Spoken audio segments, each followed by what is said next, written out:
한국경제TV 생생한 실전 투자 정보 와우퀵. 월 5,000원 커피값으로 투자 정보가 내 손 안에 배달됩니다. 와우킥 N에서 만나요. 컴퓨터행정부에서도 양자 컴퓨팅 관련 네네. 기업에 자금을 지원해서 주식을 받겠다. 양자 컴퓨팅 매력에 실감을 해가는 요즘인 것 같습니다. 하드웨어 자체가 되게 부족하니까 넥스트 엔비디아가 될 회사가 어디냐 이렇게 해서 마이크로소프트, 아마존, 엔비디아까지 다 뛰어들었잖아요. 그런데 양자 보안 분야 있죠. 우리나라가 네. 생각보다 일찍 했어요. 대표적인 회사가 하고 가 과거에 양자 보안 관련된 회사를 인수를 했었거든요. 제 생각에는 특정 기업에 대해서 투자를 하는 건 조금 위험해 보여요. 왜냐하면은 제일 안전한 베팅은 쪽에 담아두는 게 제일 안전할 것 같아요.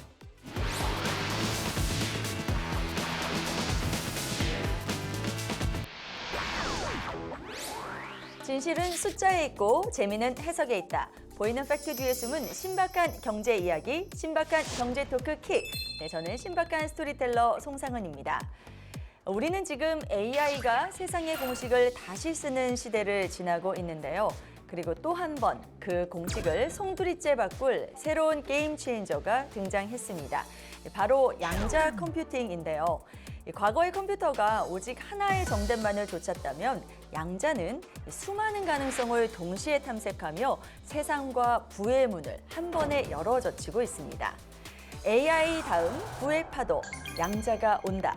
세상의 변화를 데이터로 읽고 기술의 설렘을 부의 공식으로 바꾸는 남자 정지훈 교수님과 이야기 나눠보겠습니다. 교수님 어서 오세요. 네, 안녕하세요. 네, 교수님 굉장히 특이한 이력을 하나 발견했는데요. 본업이 의사시더라고요. 뭐 의사 자격증만 있죠.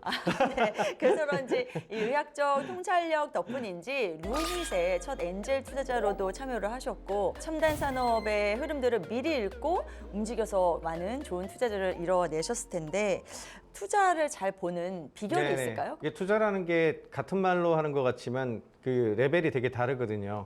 예를 들자면 이제 주식 투자자들 같은 경우에는 단기적인 걸 주로 많이 보기 때문에 뭐 실적이라든지 이런 트렌드나 모멘텀이나 이런 거 다 보고 그렇게 투자를 하지만 엔젤 투자 같은 경우에는 회사가 언제쯤 성장해서 어떻게 될 것인가에 대한 레벨이 있어요. 엔젤 투자는 보통 타임라인을 5년에서 10년은 보거든요. 앞으로 투자하고 나서 5년 내지 10년 뒤에 무슨 일이 벌어질지에 대한 추정을 하고 그거에 맞춰 투자를 해야 되니까 미래에 대한 비전이 굉장히 중요하게 되고요. 반대로 저희가 지금 미국의 벤처 캐피탈 만들어 투자를 하고 있는데 이건 이제 기관이니까 우리가 돈을 받아가지고 투자를 하잖아요. 그러면 이제 그런 투자 같은 경우에는 돈의 어떤 그 사이클이 있어요. 이게 7년이다, 10년이다 이렇게 사이클이 있으니까 그럼 투자하고 나서 결과를 낼 때까지의 제한이 있거든요. 그러면 10년 이상은 보면 안 되고 절대 3에서 한 5년 정도 대충 이 정도 성장해서 이렇게 가야 된다고 생각하고 투자를 해야 되잖아요. 네. 각각의 단계별로 돈별로 어떻게 투자를 해야 되는지를 먼저 결정을 하고 그 뒤에 시장이 어떤 식으로 될지 기술은 어떻게 발전할지에 대한 시나리오를 좀 짜고 그 다음에 이 플레이어가 잘할 수 있는지 네. 이 기업이 성장 가능성이 있는지 이렇게 보고서 해야 되니까 정답이 하나가 있는 게 아니죠. 어떻게 보면은 돈의 성격과 투자하는 방식에 따라서 심지어는 저조차도 엔젤 투자할 때 그다음에 저희 펀드 투자할 때 제가 주식 투자할 때 전부 모두를 달리해서 투자하거든요. 마음가짐도 좀 다르시겠어요. 예, 그래서 마치 예. 마음속에 지킬 박사와 하이드처럼 그 정도로 많이 A 바꿔야 모드 되나요? 했다가 B 모드 했다 C 모드로 바꿔야 되는 네. 그런 수준의 생각을 해야 되죠. 루닛은 제가 예전에 방송으로 처음에 이제 접근한다고 했었던 것도 2020년대 초반이었는데 네네네. 그거보다 훨씬 더 한 10년 정도 더 전에 그렇죠. 접근하셨더라고요. 제가 네. 투자한 게 2015년이고 그 다음에 2016년 2월에 루닛하고 같이 AI 기술 이용해가지고 흉부 네, 폐사진에서 네, 네. 결핵을 진단하는 논문을 이제 내게 되는데 제가 공저자로 참여했는데 그 논문이 세계 최초입니다. 세계 최초로 딥러닝 기술 이용해가지고 네. 흉부 엑서선상에서 찾아내는 첫 번째 논문이었고 그래서 그거를 이제 인용한다든지 이런 연구자들도 굉장히 많았죠. 네. 예, 그런 식으로 처음에 보고 시작을 한 건데 상장은 2022년에 했으니까 7년 정도의 시간이 소요가 된 거거든요. 네. 그러니까 일반적인 투자자들 같은 경우에는 와, 7년 못 기다림의 기다리죠. 시간이. 이제 저희가 투자하는 그런 엔젤 투자 같은 경우에는 5년 이상 기본 걸리니까 네. 그 정도에 대한 믿음을 가지고서 투자를 해야 됩니다. 기다림의 시간에서 오는 그 기쁨의 차이도 시간만큼 그렇죠. 달라지겠어요. 네. 자, 그리고 교수님께서 최근에 쓰신 양자 컴퓨터 관련 책에서 약 10년 전 AI의 시작점에서 느꼈던 것과 비슷한 설렘을 양자에서 네네. 얘기에서도 느낀다라는 서두의 인사말이 굉장히 인상 깊었는데 그 설렘의 포인트도 좀 여쭤봐도 될까요? 네, 돈과 산업에 대한 문제죠. 그러니까 같은 기술을 바라볼 때 사람들 입장에 따라 다른 걸 보게 되거든요. 저 같은 경우에는 이게 투자하는 사람이잖아요. 투자하는 사람이다 보니까 기술이 산업화가 돼가지고 어떻게 돈을 벌어들이고 세상을 바꿀 것인가라고 하는 일종의 이렇게 뱅글뱅글 돌아가는 루프에 관심이 제일 많아요. 네. 그럼 AI 같은 경우에도 2012년에 딥러닝 기술이 사실상 처음으로 세상에 가능하다라는 걸 보여줬거든요. 그래서 제프리 힌턴 교수님 같은 분들이 노벨 물리학상을 타잖아요. 그 네. 정도의 시작점은 1980년대에 있었던 거거든요. 1980년대. 네, 근데 2012년 돼서야 일리안 서스케브하고 알렉스 크리제프스키라고 하는 대학원생 2명이 이 프로젝트를 맡고 있었는데 엔비디아 가가지고 엔비디아 GPU를 구해와요.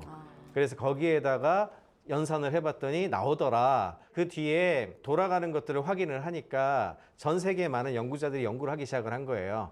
그래서 저도 그때 이거 뭔가 될 것 같은데? 라고 생각을 했었고 2013년, 14년 되면은 이제 구글이나 페이스북 같이 큰 회사들이 야, 넥스트 제너레이션은 이쪽이야. 이래가지고 큰 투자를 해요. 수천억씩 막 투자하고 딥마인드도 그때 인수하거든요. 예, 그렇게 진행을 하고 있는 걸 보고 있으니까 저도 이거 바뀔 것 같은데 한국에는 그 당시에 심지어는 AI 제대로 가르치는 교수님도 안 계셨고요. 예, 그러다가 카이스트에서 시작한 팀을 발견을 한 거죠. 네. 예, 학생팀이었어요. 학생들이 그냥 대회 나가는 것도 하고 뭐 이랬었는데 그걸 보면서 이걸 투자를 하면 나중에 굉장히 큰 변화가 있을 것 같다라고 했었고 근데 어디에 쓸 것인가가 되게 중요했는데 그때 제가 의학 분야에 있었기 때문에 네. 의료 분야 같은 경우에는 풀 문제가 많았어요. AI 가지고서. 그래서 거기에 접목하는 것을 하겠다라고 해서 투자를 했던 건데 2016년 되면 알파고가 등장을 해요. 알파고가 등장하면서 갑자기 기류가 바뀝니다. 한마디로 국가부터 포함을 해가지고 기업들도 그렇고 뭔가 AI에 대한 대비를 해야 되겠다. 네. 그러다가 2022년 챗GPT가 등장을 하면서 2016년부터 2022년까지는 중요하다는 건 아는데 일반인들이 피부로 못 느껴. 왜냐하면 내가 쓸 일이 없거든. 알파고 써보신 분들이 안 계시잖아요. 그죠. 네. 네. 그런데 2012년에 챗GPT가 등장을 하니까 모두의 손에 쥐어졌죠. 그리고 나니까 이제 감이 오는 거죠. 아, 이렇게 해가지고 완전히 새로운 세상이 열릴 수 있겠구나. 뭐 이런 식의 변동이 있었거든요. 그래서 네. 보통 기술은 이렇게 가지를 않고요. 이렇게 몇 년에 한 번씩 이 계기에 따라 가지고 계단식으로 네. 변동을 해요. 양자도 비슷해요. 1980년대에 이 개념 자체는 리차드 파인만 아시죠? 유명한 물리학자가 네. 지금 현재의 컴퓨터를 가지고서는 자연계의 현상이라든지 이런 것들을 제대로 계산해낼 수 없다. 그래서 양자 역학을 제대로 시뮬레이션하는 컴퓨터가 있다면 풀어낼 수 있을 것이다라고 하는 양자 컴퓨터에 대한 개념은 그때 처음 제시되거든요. 언제 제시했다고? 1980년대요. 와, 네. 그리고 컴퓨터가 아직 나오지도 않았는데 1990년대에 만약에 그런 컴퓨터가 있다면 그 핵심 개념은 중첩과 이제 얽힘 뭐 이런 네. 건데 그런 것들은 이제 양자 역학이니까 넘어가겠습니다. 네. 그런 개념을 만들어서 돌아가게 만들 수 있는 만약에 컴퓨터가 있다면 그걸 이용해서 알고리즘을 컴퓨터도 없는데 짜신 분들이 나와요. 와, 이미 예언 비슷하게 하신 예언, 분들이네요. 만약에 네. 있다면 이제 머릿속으로 이제 알고리즘을 짜는 거예요. 컴퓨터도 없는데. 네. 그때 네. 제일 처음 나온 게 암호 깨는 알고리즘을 제일 먼저 만들어요. 쇼라는 분이. 그래서 네. 쇼 알고리즘이 그때 나오게 되고 네. 그러다가 2000년대 넘어가서 드디어 초전도 현상을 이용을 해가지고 큐빗 1개 만들고 2개 만들고가 가능해졌어요, 그때. 네. 예, 그렇게 되면서 사실은 양자 컴퓨터가 이제 실제로 만들어질 수 있는 계기가 된 거거든요. 근데 이건 사이언스 레벨이잖아요. 네. 그래서 저 같은 사람들은 그런 것 때에는 별 관심을 가지지 않아요. 아. 왜냐하면은 그냥 재밌겠네. 뭐 이러고 넘어가는 거죠. 저 그래도 교수님 정도면 굉장히 기술적으로 설레하실 줄 알았는데. 투자하는 사람이니까 어쨌거나 네. 투자 쪽 관심도로 네. 봤을 때는 계기가 된 게 올해 네이처 바이오테크놀로지에 어떤 논문이 나오게 되는데 2025년 1월 22일자로 제목으로는 어려우실 수 있는데 양자를 이용한 알고리즘을 이용을 해서 KRAS라고 하는 것의 이니비터 이게 이제 방해하는 거거든요. 그런 거를 찾아냈다. 이거 이제 전공자가 아니면 뭔 뜻인지 모를 거예요. 네, 근데 저 전혀 KRAS가 모르겠는데. 뭐냐면 종양 유전자 이름이에요. 아. 종양을 일으키는 유전자인데 네. 우리 암을 일으키는 유전자가 종류가 꽤 여러 개가 있는데 그 중에서도 메이저 진짜 중요하다고 생각하는 것은 10개가 안 돼요. 여태껏 항암제를 개발 못한 타겟이 KRAS예요. 아. 근데 이제 네. 찾아낸 건가요? 그렇죠. 이 오. K라스가 왜 그렇게 못했냐 하면은 이게 경우의 수가 너무 많아서 이게 실험을 수백만 번을 해도 잘 안 될 것 같은 종류다 보니까 결과가 잘 안 나온 거예요. 양자 컴퓨터 시뮬레이션을 돌려가지고 타겟을 실험에서도 2개 정도 찾아내요. 그리고 그거를 활용해서 신약 개발에 들어갔거든요, 지금. 네. 그래서 그 페이퍼를 딱 읽고 나서 봤더니 이거는 수십 큐빅 갖고 되더라고요.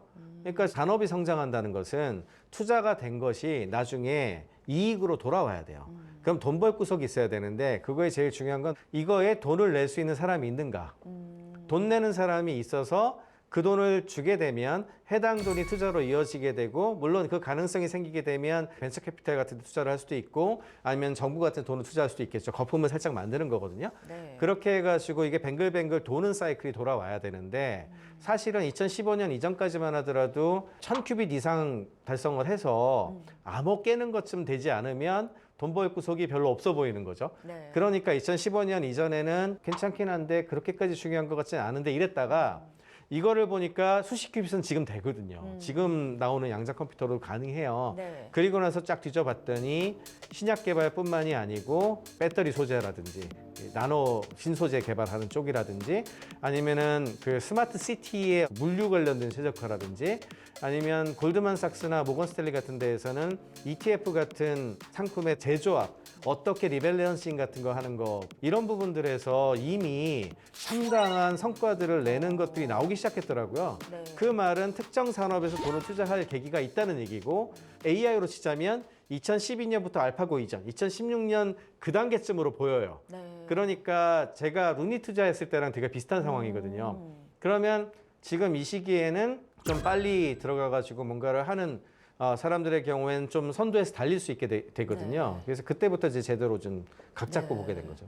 그래서 이제 올해 초부터 교수님께서도 이제 네네네. 돈의 냄새를 좀 맡으시고 네, 이거는 네, 이제 관심 있게 보고 계시는 거고 네네네. 실제로 얼마 전에 뭐 트럼프 행정부에서도 양자 컴퓨팅 관련 네네. 기업에 자금을 지원해서 주식을 받겠다 뭐 이런 계획도 좀 내놓지 않았습니까? 네, 그렇죠. 점점 더 많은 사람들이 양자 컴퓨팅의 매력에 좀 더 실감을 해가는 요즘인 것 같습니다. 자, 그렇다면 여기서 우리가 일단 이 양자 컴퓨팅의 개념을 한번 좀 풀고 가야 될 것 같아요. 네네네. 이 양자 컴퓨팅이 무엇인지 그 네. 개념을 먼저 한번 좀 짚어주시죠. 네. 양자 컴퓨팅을 정의하는 것도 굉장히 넓은데 제일 중요한 거는 양자역학에서 이야기하는 양자역학 현상 하나만 이해를 하시면 돼요. 이것만 정확하게 알면 그 다음에 나머지 현상들은 뭐 부차적인 거니까 그게 뭐냐 하면 정보 저장 방식의 차이라고 하는데요. 원래 컴퓨터라고 하는 것은 비트로 이루어져요. 그래서 0과 1로 돼 있거든요. 그러면 스위치가 붙었을 때 1, 스위치가 끊어지면 0이라고 하면 0 아니면 1로 다 정의할 수 있어요. 네. 그래서 그걸 가지고서 IC 만들고 이렇게 만드는 거거든요. 그런데 양자 같은 경우에는 어떤 현상이 있냐 하면은 중첩이라고 하는 현상이 있어요. 이거는 알기 쉽게 말씀을 드리면은 슈레딩거의 고양이라고 혹시 들어보셨는지 모르겠는데 네. 박스 안에 고양이가 있는데 네. 고양이가 살았는지 죽었는지 모른다. 근데 고양이를 살았는지 죽었는지 아는 방법은 고양이 그 박스 문을 열어보면 0인지 1인지 알죠. 만약에 살았다가 1이고 죽었다가 0이면 문을 여는 순간에 0과 1을 아는 거잖아요. 네. 예, 여기까지는 어렵지 않은데 네. 그러면 문을 닫고 문 열어보기 전까지 그 안에 고양이 상태는 0일까요? 1일까요? 박스를 닫아놨기 때문에 모르는데 모르죠. 0 아니면 1 아닐까요? 그렇죠. 0과 네. 1이 중첩돼 있죠. 그러니까. 아, 그게 네. 중첩이에요. 박스 열어봤을 때 확인 가능한 그때 0인지 1인지가 확인 가능한데 닫아져 있을 때에는 중첩돼 있죠. 그 상황이 그게 확률적으로 존재를 해요. 이 상황을 만들어서 컴퓨터로 전환시킬 수 있으면 돼요. 중첩 현상을 어떻게 만들 것이냐. 얽힘이라고 하는 현상도 있는데 그거는 통신이나 이런 쪽에서 더 중요하고 이제 큐빗 수를 늘려갈 때 되게 중요한데 그거는 어려우니까 넘어가고 네. 정확하게 이것만 아시면 돼요. 왜냐하면 이게 되게 중요하거든요. 네. 그러면 이거를 컴퓨터로 만들게 되면 어떤 게 이제 가능해지냐면 대부분의 문제를 푸는 방식은 네. 어떤 자물쇠에 어떤 열쇠를 깰 것인가를 맞추는 문제예요. 대부분은. 네. 지금 현재 컴퓨터는 0과 1로 되어 있기 때문에 대부분 어떻게 하냐면 자물쇠가 하나 있고요. 네. 열쇠를 이렇게 바꿔 껴가면서 맞는 걸 찾는 거예요. 순차적으로. 그걸 우리가 순차 컴퓨팅이라고 불러요. 이렇게 현재의 방법이죠. 네네, 현재의 네. 방법이에요. 네. 근데 이렇게 하면 이제 뭐가 문제냐면은 자물쇠 하나에 열쇠 10개다 그러면 10번만 하면 무조건 찾잖아요. 네. 네, 그러니까 별 문제가 안 되는데 네. 10개, 10개면 어떻게 될까요? 10 곱하기 9 곱하기 8 곱하기 이렇게 그쵸. 계산을 네네. 해요. 그러면은 대충만 생각을 해도 우와 이게 수백만까지 갈 수도 있겠는데 경우의 수가 이렇게 그러네요. 되잖아요. 네. 그래서 이렇게 하게 되면 경우의 수가 너무 많아서 얘는 하세월을 해야 돼요. 넣었다 뺐다 넣었다 뺐다 하면서 하세월을 하니까 시간이 엄청 걸리거든요. 네. 그래서 이 문제를 해결하려고 나온 게 병렬 컴퓨팅이라는 게 나와요. 그게 이제 엔비디아 GPU에 해당하는 게 그런 건데 아. 한마디로 한 번에 5개, 10개씩 하게 해보자. 동시다발적으로 진행을 시키는 10개, 거죠. 20개 하면 좀 나아지잖아요. 네. 그래서 GPU가 나온 거예요. 왜냐하면 GPU가 행렬 연산을 이런 식으로 해야 되거든요. 예, 그렇게 하다 보니까 그 AI 연산을 할 때 이런 방식의 연산을 해요. 그래서 엔비디아 GPU가 그렇게 가격이 올라간 거거든요. 그런데 문제는 아까 말씀드린 것 같이 10개, 10개, 20개, 20개 수준이 아니고 만약에 이게 1000개, 1000개면 어떻게 될까요? 1000개, 1000개면 이 병렬 컴퓨팅이라도 GPU도 힘든가요? 계산이 안 나와요. 진짜 오래 걸리거든요. 네. 양자 컴퓨팅 같은 경우에는 제가 아까 뭐라 그랬어요? 0과 1 상태의 그 중간 어딘가의 확률로 다 존재한다 그랬죠. 네. 자물쇠의 형태가 계속 변동되는 게 그냥 한 개야. 한 개 자물쇠. 그다음에 열쇠도 계속 변동되는 게 한 개예요. 네. 그러면 이 두 개가 동시에 맞나? 한 번 넣어가지고 이 확률적으로 모두 한꺼번에 계산돼요. 그러니까 경우의 수가 굉장히 많은 연산 있죠. 네. 그런 부분에 있어가지고 탁월한 효과를 내죠. 그래서 아까 말씀드린 것 같이 항암제 같은 거 만들 때 어디에 조합이 되는 것도 잘 생각해 보면 열쇠하고 키 문제거든요. 어디를 방해해야 되니까 이렇게 생긴 새로운 화합물이 거기 들어가서 막아야 된단 말이에요. 네. 그럼 얘하고 쟤하고 잘 맞는지를 테스팅을 해야 되는데 네. 이렇게 만들어지는 열쇠가 많으면 이 두 개를 결합해서 계산하는 게 굉장히 경우의 수가 많아져요. ETF 같은 경우에도 잘 생각을 해보시면 3개, 4개 정도야 하겠지. 근데 예를 들어 한 20개 종목을 담았다고 칩시다, ETF에. 근데 얘를 실시간으로 각각 돌아가면서 이걸 줄이고 저걸 늘리고 하면서 어떤 밸런스를 했을 때 가장 좋은 결과가 나는지를 지금 현재 컴퓨터로 계산하면은 실시간 계산 절대 안 나오고 굉장히 오래 걸려요. 근데 이거는 양자 컴퓨터는 바로 답을 내거든요. 네. 이 정도는.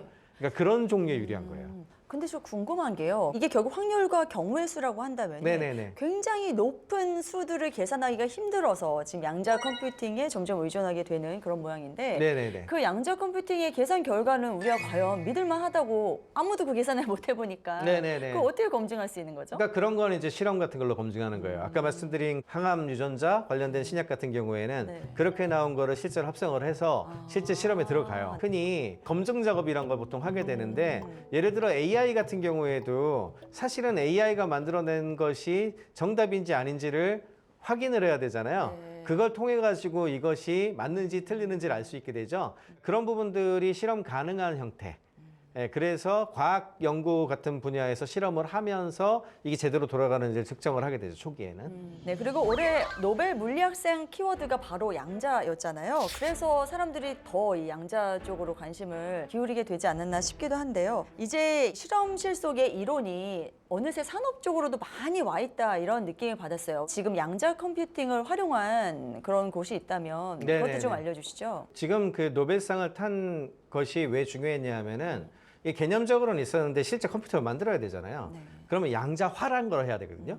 그런데 지금 말씀하신 초전도 현상을 이용하면 양자화해서 그걸로 양자 컴퓨터를 구현할 수 있다라고 하는 이론적 토대가 된 거예요, 그게. 그러니까 지금 현재 양자 하드웨어에 제일 처음 나온 게 초전도 방식으로 나왔어요. 네. 그걸 이제 초전도 큐비트라고 부르는데 지금 말씀하신 노벨 물리학상이 그걸 가능하게 만들어진 이론적 토대가 됐고 그래서 IBM이라든지 구글이라든지 또 리게티 컴퓨팅 같은 회사가 만드는 초전도 양자 컴퓨터가 이 방식을 이용한 거예요. 근데 그 뒤에 하드웨어적으로 봤을 때에는 초전도 방식 말고도 양자 컴퓨터를 만들 수 있다면 다른 방식도 있지 않을까 해가지고 연구가 지금 되게 활발해요. 그 중에 이제 이온 트랩 방식, 컨티누움이나 아이온큐 같은 회사가 하는 방식이 있고 최근에 이제 급부상하고 있는 중성 환자 방식이나 광자 큐비트 방식이 있고 그리고 최근에 이제 마이크로소프트가 발표한 위상학습 큐비트 방식이 있고 이렇게 한 대여섯 가지로 지금 만들어져 가고 있는데 초전도 큐비트 방식 같은 경우에는 초기에 양자 컴퓨터가 발전하는 데 있어가지고 굉장히 중요한 마중물 역할을 할 수 있거든요.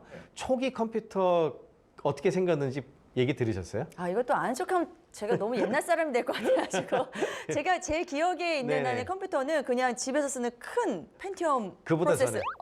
그런 게 있나요? 1940년대. 그건 잘 그건 잘 모르겠네요. 모르시죠? 네. 진공관은 보셨어요? 아, 그 사진 예, 뭐 이렇게 봤습니다. 동그래가지고 네, 열나는 그 네네네. 진공관. 그게 나중에 이제 트랜지스터가 개발되면서 트랜지스터를 집적을 해서 굉장히 조그맣게 트랜지스터 수억 개를 밀어 넣으면 그게 우리가 최근에 얘기하고 있는 반도체 칩이 되는 거거든요. 근데 그 전에는 진공관을 썼어요. 네. 진공관을 이용해가지고 컴퓨터를 만들었거든요.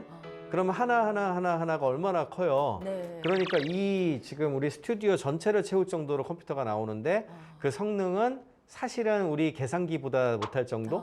그 정도로 나왔단 말이에요. 네. 버그라고 들어보셨죠? 버그. 네. 프로그램에서 에러를 잡을 때 디버그라고 하잖아요. 그게 네네. 언제 나오는 얘기냐면 빛이 나는 진공관이 있으니까 나방이 끼어 들어가가지고 아. 그게 에러를 내요, 실제로. 네네네. 사람들이 네. 들어가가지고 그 나방을 잡아. 네. 그럼 버그를 잡았죠. 그래서 디버거라고 그러는 거거든요. 네. 근데 그 컴퓨터가 지금 오늘날 쓰고 있는 컴퓨터는 아니죠. 왜? 너무 크고 연산 양 같은 걸 늘릴 때 제약이 너무 심하잖아요. 트랜지스터하고 IC가 나오기 전에 컴퓨터 산업이 발전을 안 해요. 마찬가지로 초전도 큐비트가 사실은 진공관 컴퓨터가 비슷해요. 대신에 진공관 컴퓨터가 나와가지고 우리가 알고 있는 초기 컴퓨터 프로그래밍 언어가 다 나오거든요. 그 개념을 통해서 실제로 막 쓰고 하니까 발전의 토대는 토대가 마련해 되죠. 예. 주는데 토대는 너무 되지만 비효율적이군요. 그렇죠. 네. 그래서 다음 세대의 그 양자 하드웨어 쪽은 어디로 갈 것인가에 대해서 아직까지 굉장히 많은 추정들이 있는데 현재는 초전도 방식하고 이온 트랩 방식을 만드는 회사들이 좀 앞서 있어요. 그렇지만 반도체 쪽 비슷하게 넘어갈 거라고 예상을 하는 쪽에서는 중성 원자 방식이나 아니면 광자 큐비트 방식이 결국엔 대세를 차지할 거라고 생각하는 사람들이 더 많아요. 그래서 아직까지는 좀 더 두고 봐야 된다. 네. 컴퓨터 하드웨어 방식 부분에서는 아이온큐나 리게티나 디웨이브 같은 회사들이 상장돼 있는데 이런 회사들이 지금 현재 만들고 있는 양자 컴퓨터 때문에 경쟁력이 있을 거라고 생각하진 않아요. 왜냐하면 아까 말씀드린 것 같이 다음 세대 컴퓨터가 나왔을 때에는 죽을 수도 있는 거거든요.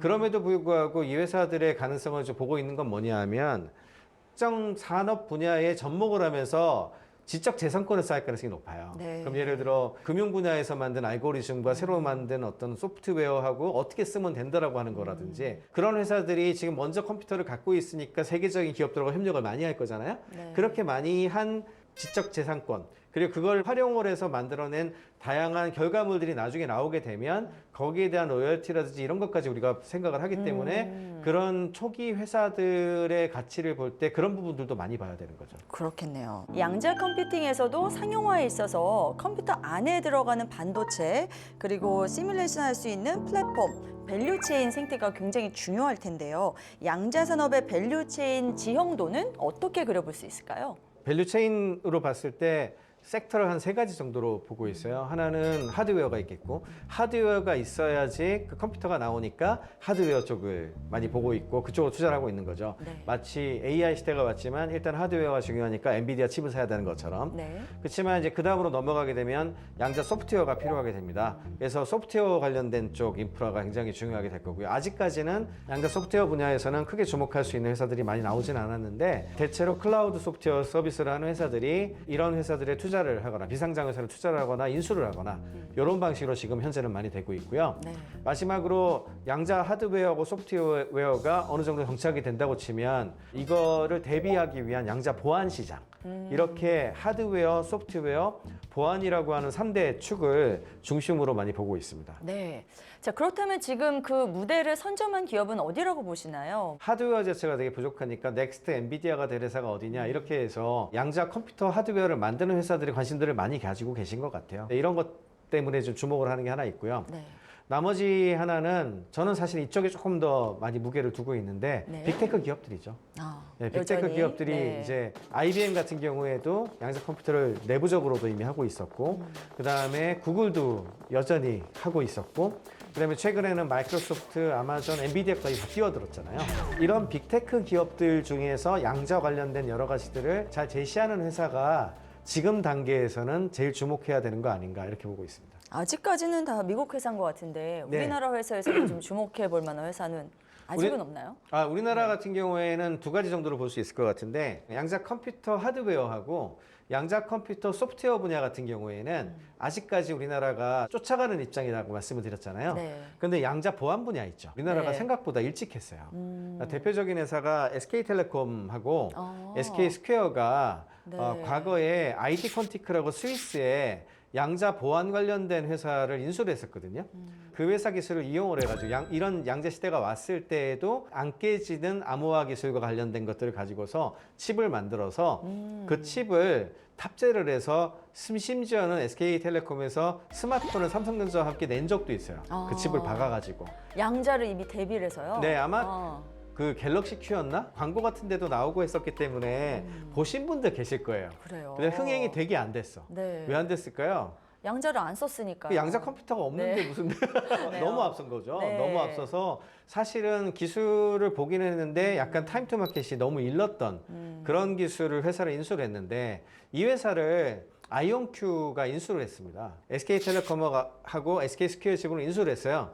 그러면서 아이온큐 지분을 SK텔레콤하고 SK스퀘어가 가져갔거든요. 그래요. 예, 네. 근데 아이온큐 입장에서 이걸 왜 했냐 하면은 양자 컴퓨터 시대를 만드는 작업을 통해 가지고 양자 컴퓨터가 나오게 되면은 그게 몇 년 걸릴지 되게 오래 걸리잖아요. 근데 상장사잖아. 그럼 실적을 내려면 양자 보안 시장이 조금 더 먼저 올 거거든요. 크기가. 네. 근데 양자 보안 관련된 게 좀 필요하잖아요.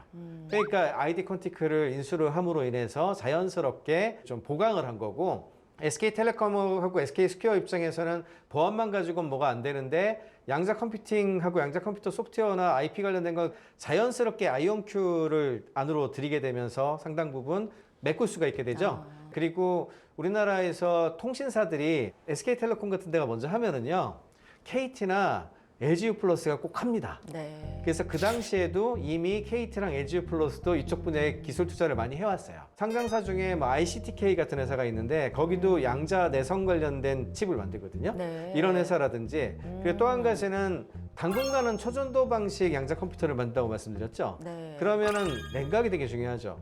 냉각 관련된 포트폴리오 기업들이 나올 가능성이 있다라고는 보고 있어요. 네. 그렇지만 핵심이 되는 분야는 한국은 양자 보안 관련 회사들 있죠. 네. 예, 그쪽 분야가 우리나라에서는 제일 주목할 만한 부분들이 있고 두 번째는 양자 인터넷 시대로 넘어갈 거라 그랬잖아요. 네. 그러면 양자 인터넷은 중계기를 필요로 해요. 통신 장비를 필요로 하게 되는데 한국이 또 이쪽 분야 또 강자입니다, 우리나라가. 네. 제일 중요하게 올라왔었던 회사가 옛날에 노키아가 있고 저기 그 북유럽 쪽 회사들이 있고 그리고 이제 중국의 화웨이를 중심으로 하는 중국이 있는데 이게 보안이 걸려 있다 보니까 중국이 배제될 가능성이 높아요. 그럼 중국을 빼고 보면은 우리나라하고 일본이 이쪽을 잘하거든요. 네. 우리나라하고 일본 쪽 기업들 중에 이걸 잘하는 통신 인프라 기업들한테도 나중에 수혜가 갈 수 있다고 생각을 해요. 그동안 이렇게 AI 시대가 왔는데 딴 거 다 잘 가는데 통신 네트워크 장비나 이쪽 회사들이 그동안 굉장히 안 좋았잖아요. 좀 소외됐었죠. 예, 근데 네. 이제 내년에 3GPP 열리거든요. 그러면 이제 6G 관련된 안이 아마 조만간 인공위성으로 갈 것 같아요. 네. 이제 그러면 그거에 아마 양자 같이 결합해서 그 표준안이 나올 가능성이 저는 굉장히 높게 보고 있어서 그러면 통신 장비 회사들도 이제는 좀 눈여겨봐야 되지 않을까라고 생각하고 있습니다. 우린 또 우리가 잘하는 방식대로 밀고 가는 네네. 그런 기세를 좀 지켜봐야 될 것 같습니다. 자, 그렇다면 투자자의 관점으로 본다면 양자에 투자를 할 때 꼭 알고 들어가야 할 핵심 포인트가 있을 것 같거든요. 이런 부분만 좀 압축해서 말씀해 주신다면요. 본인이 좋아하는 것들을 제대로 기업별로 공부하는 게 되게 중요할 것 같아요. 그래서 일단 안전하게 하시는 거는 제 생각에는 특정 기업에 대해서 투자를 하는 건 조금 위험해 보여요. 왜냐하면은 어느 기업이 헤게모니를 잡고 갑자기 갈지 몰라서 저는 아까 적으면서 뭐 아이온큐 이런 기업만 네. 쭉 적어놨는데 네네. 그거는 좀 아직 만약에 위험한 한다면 거군요. 상장한 양자 기업들을 다 조금씩 갖고 있다든지 그러면 가능성이 있는데 왜냐하면 네. 특정한 곳이 확 갔을 때 다 같이 오르는 게 아니고 어느 회사만 잘 되고 어느 회사는 잘 안 되고 이럴 수가 있는 종류잖아요. 네. 마치 엔비디아하고 AMD하고 여러 회사들이 GPU를 만들 수 있었는데 엔비디아만 그렇게 쫙 가고 인텔이나 AMD 같은 회사들은 잘 안 되고 이럴 줄은 잘 몰랐잖아요, 사람들이. 네. 예, 그와 비슷한 게 있어서 그래서 양자 하드웨어 쪽은 ETF나 나눠서 하는 쪽으로 관심을 가지시는 게 더 나을 것 같다는 저는 생각을 하고요. 되려 저 같은 경우에는 특정한 산업에서 이런 새로운 컴퓨팅을 잘 도입해서 굉장히 빠르게 성장하는 회사들을 되게 좋아하는 편이거든요. 네. 그래서 양자 컴퓨팅 인프라 같은 걸 활용을 해서 응용 분야에서 좀 잘할 수 있을 것 같은 회사들을 굉장히 좀 조목조목 어디에 쓸 것인가들을 좀 잘 체크를 해가지고 보는 거 네. 이게 저 개인적인 측면에서는 되게 좋은 어떤 투자의 공부 방식이라 생각하고 네. 마지막으로 제일 안전한 베팅은 빅테크 쪽에 담아두는 게 제일 안전할 것 같아요. 네. 우리가 모르는 사이에도 새로운 기술이 새로운 부의 길을 그리고 있는데요. 그리고 그 길의 끝에 서게 될 사람은 아직 아무도 주목하지 않은 가능성을 먼저 읽어내는 감각을 가진 이들이겠죠. 여러분 모두 그 가능성의 길 위에 서기를 응원하겠습니다. AI 다음 부의 파도, 양자가 온다. 보이지 않던 세계를 새로운 부의 언어로 풀어주신 정지윤 교수님, 오늘 말씀 정말 감사합니다. 네, 잘 들었습니다. 네, 고맙습니다. 신박한 경제 토크 킥. 다음 주에도 숫자는 진지하게, 해석은 신박하고 재밌게, 더 놀랍고 신박한 경제 이야기로 돌아오겠습니다. 감사합니다.